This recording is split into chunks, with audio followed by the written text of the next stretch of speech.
From the National Newsroom of the Canadian Press, I'm David Augustine.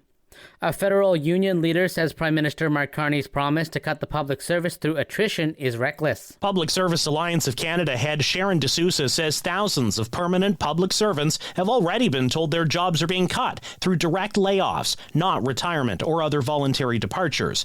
She says job losses are already weakening public services, from Canada Revenue Agency tax services to employment insurance and childcare benefits. Finance Minister François-Philippe Champagne said earlier this month adjustments are coming to the public service as Ottawa looks to trim its spending in the fall budget. Jason White, The Canadian Press. Justice Minister Sean Fraser has introduced legislation to create 4 new hate-related criminal offences, including one criminalizing the use of Nazi and terrorist-related symbols. He says it's not a blanket ban on the symbols. When you're dealing with a scenario where police may lay charges and Crowns may choose to prosecute, it is an extremely fact-dependent analysis that will depend heavily on the very specifics that happen in a given instance. The bill would also create new crimes of obstruction and intimidation in order to protect places of worship and religious institutions. The BC Wildfire Service says the threat of new fires remains across much of the province despite rain in the north and along the coast, as well as some cooler temperatures in the forecast. The service says in its latest update that the Cariboo region and southeastern BC will continue to see hot, dry, and windy conditions, and people should remain cautious while undertaking outdoor recreational activities. U.S. Health Secretary Robert F. Kennedy Jr.'s vaccine advisory panel have voted to let Americans decide for themselves whether or not to get the COVID-19 shot. Dr. Sean O'Leary is a member of the American Academy of Pediatrics Committee on Infectious Diseases. What we're seeing is what happens when individuals who don't have a basic understanding about how vaccines are delivered are making these crucial policy decisions for the American public. They don't know what they're doing. Until now, the vaccinations have been recommended as a routine step in the fall for nearly all Americans, just like a yearly flu vaccine.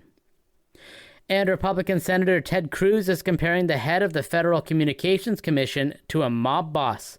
It comes following Brendan Carr's threatening the removal of ABC's broadcast licenses if Jimmy Kimmel wasn't punished for his commentary about the assassination of conservative activist Charlie Kirk.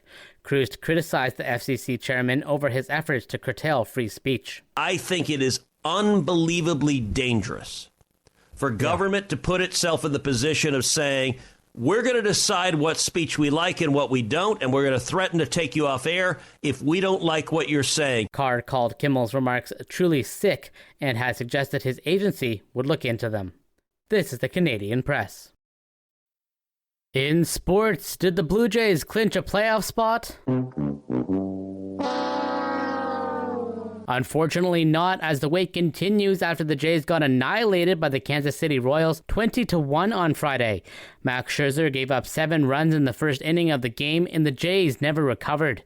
Game 2 of the 3-game series goes Saturday afternoon. Quarterback Nathan Rourke scores 3 rushing touchdowns and throws for 2 more in the BC Lions' 52-23 win over the host Calgary Stampeders in the CFL.